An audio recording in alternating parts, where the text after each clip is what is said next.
Ravi de vous retrouver. Nous sommes de retour cette semaine à Montluçon pour vivre ensemble dans quelques instants la finale de la Coupe de France 2004 entre Nice et Montluçon. Nice, c'est le finaliste d'il y a 2 ans. Montluçon, c'est le tenant du titre. Ce sont les 2 favoris que l'on attendait au rendez-vous. Ils sont là, Jean-Michel.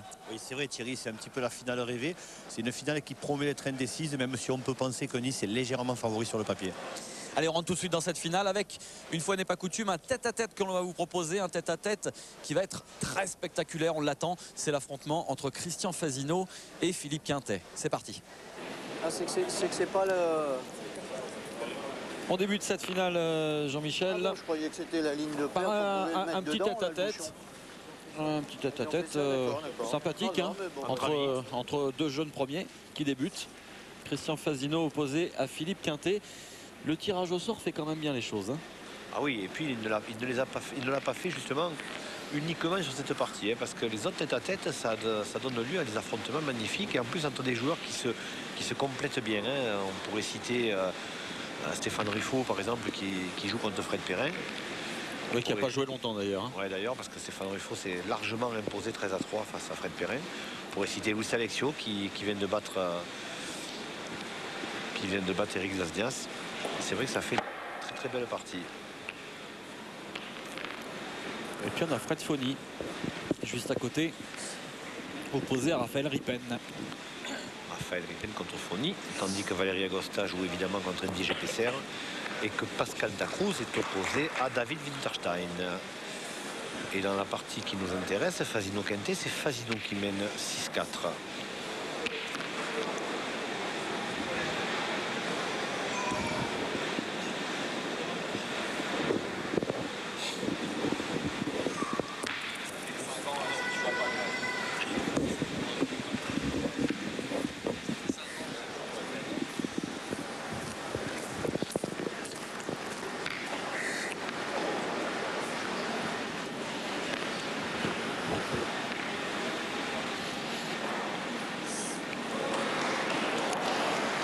Christian Fasino, que l'on n'avait pas vu encore dans cette Coupe de France 2004. C'est vrai que la semaine passée, au moment des demi-finales, le seul moment où on aurait pu le voir, eh bien, il n'avait pas été aligné, Christian. Il avait été gardé en réserve de la batterie. Voilà.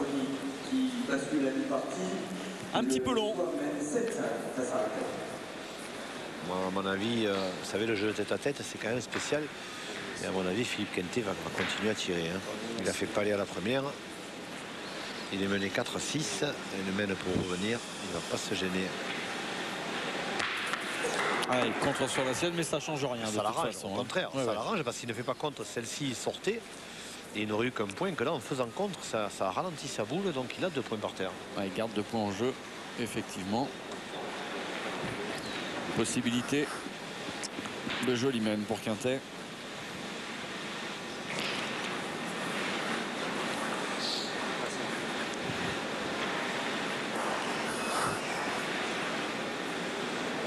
Alors Fasino évidemment va gagner le point. Maintenant reste à savoir est-ce qu'il va jouer face au boulot de Quintet ou est-ce qu'il va essayer d'envisager le but pour essayer d'imposer à Philippe Quintet un tir difficile. Ah, c'est ce qu'il essaye de faire, mais derrière. il est derrière. Donc, il n'y aura pas contre-but, c'est sûr, hein. Ah, il n'est pas content d'ailleurs de sa réalisation, Fasino. Il a raison. Pour une fois, on a coutume de dire que parfois il se plaint pour rien. Et là, il a raison, c'est pas bien joué parce que... Il va en prendre 3 a priori. Ah, attendez, il faut encore frapper. Ah, si c'est frappé, oui, mais avec Quintet en général, c'est frappé. Et c'est carreau. 3 points pour Philippe Quintet. La mène parfaite, hein, en tête-à-tête. C'est exactement le genre de mène dont on rêve dans un tête-à-tête. Et Quintet qui, pour la première fois de la partie, va passer devant Jean-Michel. Ah oui, nous attendait Philippe Quintet. C'est vrai que 7-6. Et c'est vrai que le jeu de tête-à-tête, on a rarement eu l'occasion d'en montrer sur Sport Plus. Mais c'est un jeu complètement différent. Évidemment, ça reste de la pétanque, mais je crois que ça n'a pas grand-chose à voir avec le doublette et le triplette. C'est un jeu qui tactiquement est totalement différent. Il est pas bon peut-être, hein. Ah, Philippe, il est pas bon là, peut-être. Non. Ah, alors Christian Fasino le voit long. Je te le demande avant.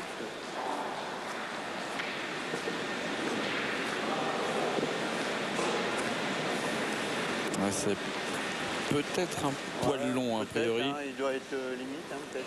Ouais. Peut-être 9,80 ou je sais pas. Alors là, c'est le jeu. L'intérêt de... J'allais dire, l'intérêt de Quintet, c'est d'aller jouer long. Cela dit, à 10 mètres, Christian Fasino, c'est un monstre aussi. Hein. Oui, mais comme c'est Philippe Quintet qui joue en premier, si on pense que les joueurs vont jouer toutes leurs boules, ben, il vaut mieux jouer quand même à 10 mètres pour essayer d'être moins sous la douche, comme on dit en termes techniques. Et il est bon. Il était bien 9,80, c'est Fasino qui avait raison. C'est son pronostic.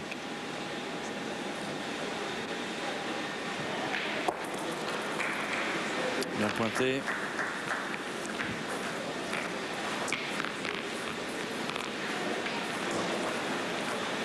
Et là, c'est un jeu qui est a priori assez simplifié en tête à tête. Normalement, Christian Fasino doit tirer. Et tirer 3 fois dans la main si ça s'y prête. Ah. Les boules qui glissent un petit peu. C'est un Fasino qui est le champion de France en titre en tête à tête. Et ce depuis 2 ans consécutivement. Puisqu'il avait gagné à Colombo Verde. Et il a gagné l'année dernière à Dijon. Superbe.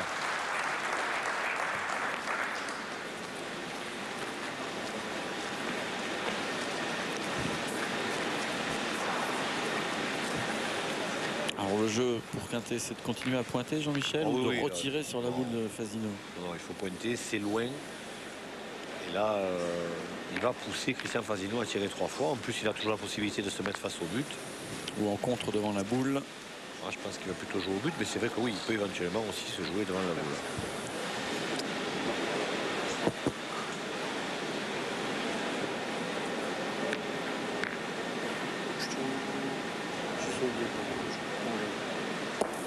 Oh, c'est court.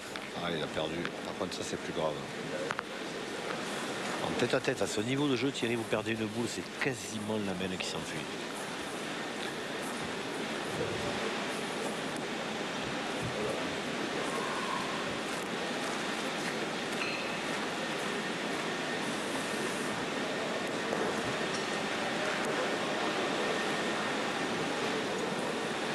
En même temps, il va tirer pour éviter de prendre une grosse main à Philippe Quintet, parce qu'il sait que...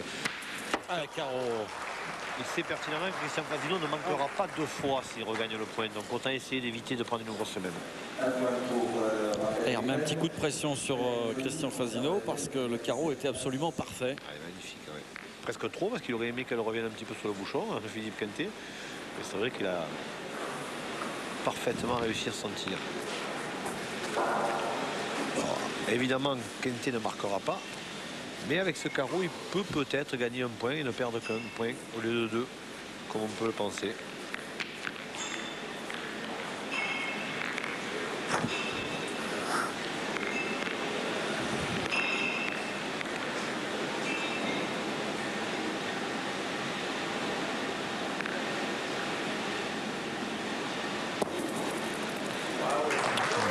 Christian Fasino qui embouchonne.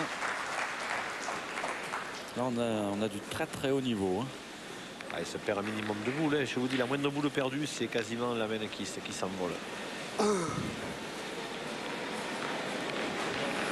parler de très très haut niveau, c'est un euphémisme.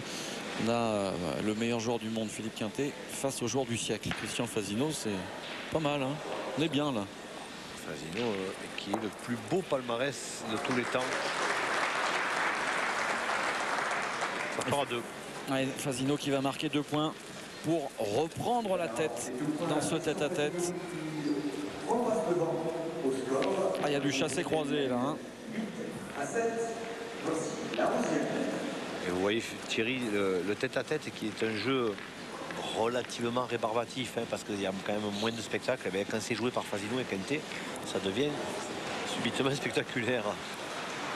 C'est tellement bien joué.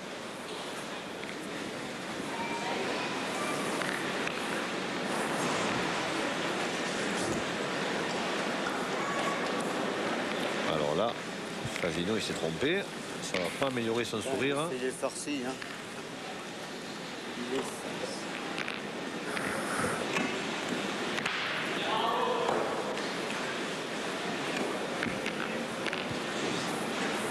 Dans la partie entre les filles, Valérie Augusta et Edwige Pesser sont à égalité 10 partout, tandis que Montluçon vient d'inaugurer son score avec la victoire de David Winterstein face à Pascal Delbrue sur le score de 13 à 6. Nice mène 2 victoires à 8, c'est-à-dire 4-2. Et ça se resserre. Ben oui, parce que Winterstein, il était mené à un moment donné contre Da Cruz, il a réussi à gagner. Et Valérie Agosta menait largement et maintenant elle est 10 à 10 contre Edwige Pesser. Passe derrière, passe derrière.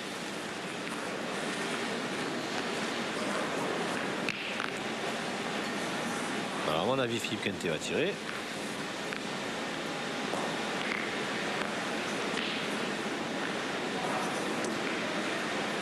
Neuf, 2.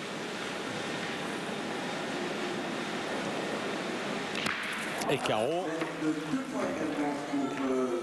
Ah, c'est impressionnant. Hein. Il est bien Philippe Quintet là. Il est pas mal.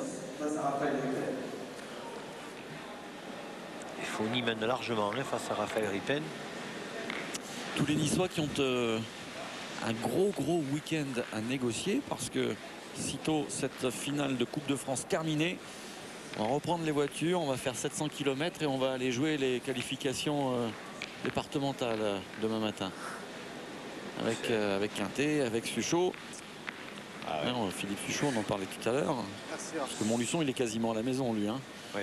Et il va quand même aller faire 700 km pour aller jouer les qualifs là-bas. Ceci dit, Christian Fasino, il va aller jouer au Provençal, lui. Oui, mais il a moins de kilomètres à Il faire. a moins de hein. kilomètres. Il Il va va aller aller jouer chez le cousin. à la Vichy, c'est chez son cousin Michel Sédolin qui chaque année fait cette très belle épreuve de jeu provençal. Épreuve sur invitation. Un beau drôme couvert de belles rives sur Allier.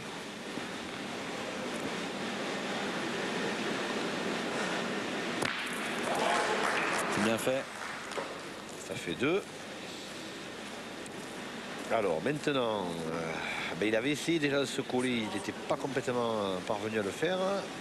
Il va réessayer Fasino, hein. Il va essayer de se mettre face à la boule de Quintet.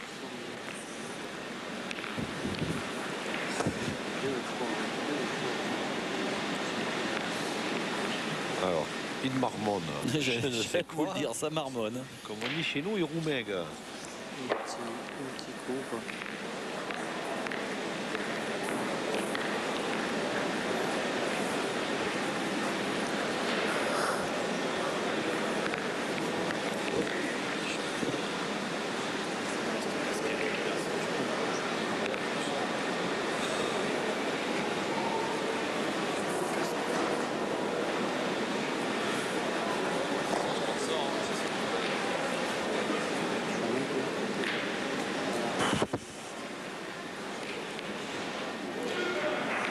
Alors, but du jeu, venir se mélanger dans la boule de Quintet.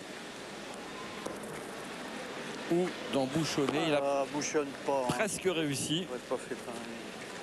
Ah oui. Je suis pas persuadé qu'il a joué là, hein, Thierry. Hein. Il me semblait quand même plutôt qu'il essayait de jouer face à la boule. Et il aurait été peut-être finalement plutôt heureux de se mettre face au but. Hein. Alors, Philippe Quintet pour 3 nouveaux points. Attention au contre derrière. Ouais, on recule.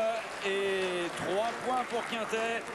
On est en train d'assister à une super partie de tête à tête. C'est magnifique. Quintet repasse devant 10 à 8. 3 points pour Philippe Quintet, le chassé croisé continue. Le Niçois reprend la tête de la partie 10 à 8. On joue net. 11e net.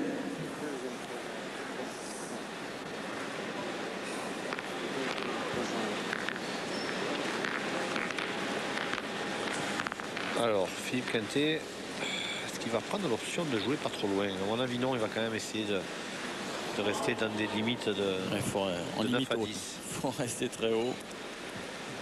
Voilà. Victoire chez les filles de Valérie Agosta. Ah, ça se précise pour Nice, Valérie Agosta qui s'est imposée face à Edwige Pesser.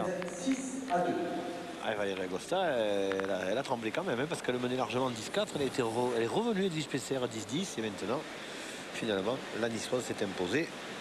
Et ça fait déjà 3 victoires pour Nice contre 1 pour Montluçon.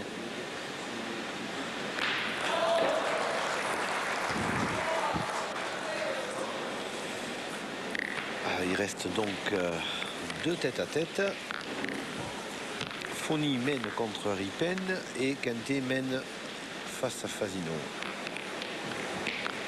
Sur le garde central, excellente tête de Si Nice venait à remporter les 2 parties, ça serait une option intéressante prise par les Ducs. Oui, parce qu'ensuite, il leur suffirait, entre guillemets, de gagner soit les 3 triplettes, soit les 3 doublettes, soit de gagner une doublette et une triplette.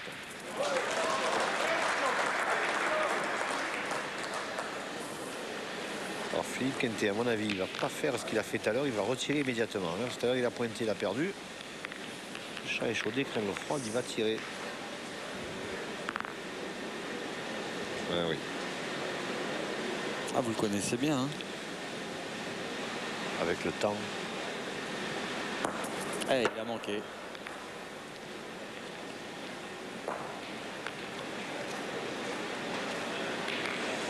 Et là, à mon avis, il faut tirer encore. Pas droit. Il faut tirer encore. S'il fait palais, il ne perdra que 2 points. Alors qu'en pointant, il en reste que 3. Le public montluçonnais qui est venu en nombre ce matin pour cette finale.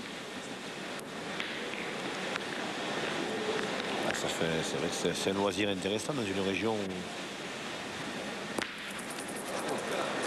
Avec Quintet, c'est comme s'il avait manqué. Donc Fasino ne va pas jouer et il va marquer 3 points. Et le chassé croisé se poursuit. L'aide de 3 points pour Christian Fasino. C'est à toi droit. Cette fois, c'est le Montluçonnais qui est en tête 11 à 10. Jean-Michel, on va débuter la 13e mène. Nous y sommes. 11 à 10 contre Fasino, un chassé croisé depuis le début. Mais petit avantage, c'est Fasino qui commence. Donc c'est Quintet qui a l'avantage en début de mène. Ah oui, s'il tire bien 3 fois, il a gagné. Oui, sauf qu'à mon avis, ce côté Fasino, si Quintet part à l'attaque et commence à faire un carreau ou 2, Fasino il ne va pas pointer la 3e. Hein. Il va retirer, oui. Ah, il est 2 mètres long. Ah ben, vous comprenez qu'il n'a pas envie de le mettre trop près. Hein.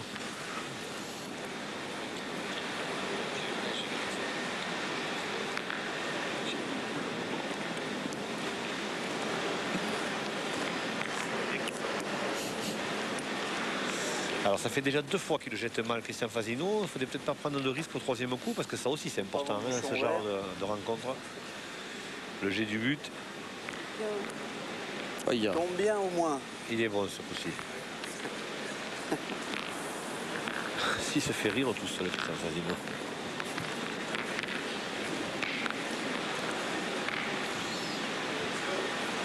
L'électricien de Montluçon, à qui on doit ce bel éclairage hein, ici dans ce palais, ce parc d'exposition Théophile Giraud. Oh, ça vous plaît ça? Ah non, mais c'est monsieur, il a donné son nom à ce parc d'exposition, il faut lui rendre hommage. Hein.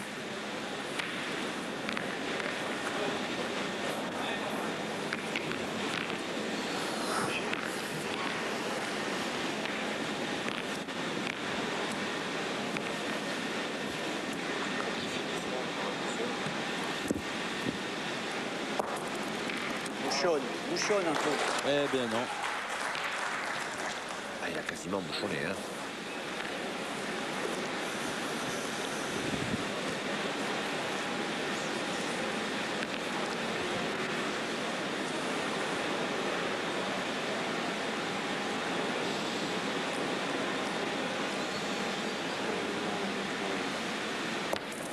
Chiquet. Aïe aïe aïe. Mène renversé, il peut perdre.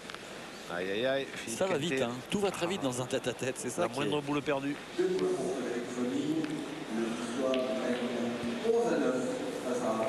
Ah, ça s'est resserré quand même du côté de Foni Ripen. Foni mène certes, mais il ne mène plus que 11 à 9. Ah, mais Raphaël Ripen, doit-on le rappeler, est en train de faire une super Coupe de France. Hein. Ouais, exact. Même si la semaine dernière, on l'a vu perdre cette doublette vraiment de peu.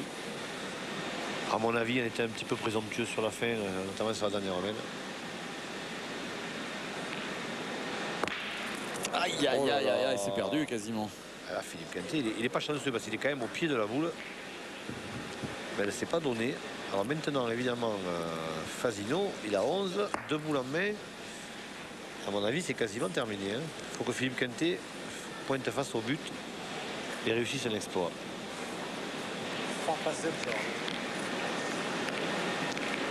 Ah, il a raté ses 2 dernières mains, Philippe Quintet, alors qu'il avait été très bien jusque-là. Sans la boucle. Ah bah non, c'est le contraire.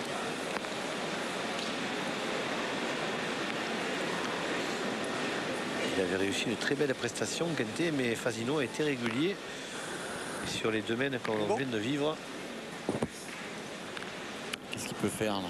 Ah là, il faut jouer face au but. Il faut jouer face au bouchon et il faut espérer que Fasino manque la première et ne fasse pas paler la seconde. Fasse simple frappe, vous vous rendez compte? Il fait beaucoup de suppositions hein, face à Fasino. À mon avis, c'est perdu. Voilà. Bah, c'est perdu. Non, non, non, parce qu'il va tirer quand même, à mon avis. Bien sûr, mais...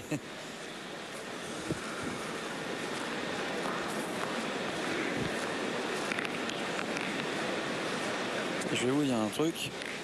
Marc-Alexandre tient peut-être sa première victoire en 13 semaines depuis le début de la Coupe de France. C'est anecdotique, oui. Hein, mais bon. Ah, Fasino, il va pointer, Thierry, j'y crois non. Pas. Ah, si. Non. Eh oui, il va assurer la gagne au point. Ah, ça manque un petit peu de panache, mais ça, à la limite, on s'en fout. Mais surtout, c'est prendre un risque. Imaginez qu'il tombe sur du goudron dur, où il n'y a pas de un endroit où il n'y a pas de gravier qui fuse et que le bouchon aille dans la boule à Quintet. Ça peut arriver. Ça va pas se produire. Hein. Non, parce qu'il va l'assurer. Il faut mettre la deuxième maintenant. Hein. Ah, ça manque un petit peu de panache, mais bon, ceci dit, il n'a pas rempli son extraordinaire palmarès avec du panache. Hein. Il a aussi rempli avec de l'efficacité, c'est le plus important. C'est le résultat qui compte. Allez, boule de gagne pour le champion de France tête à tête face à Philippe Quintet. Et c'est terminé. Voilà la victoire de Christian Fasino dans ce tête-à-tête.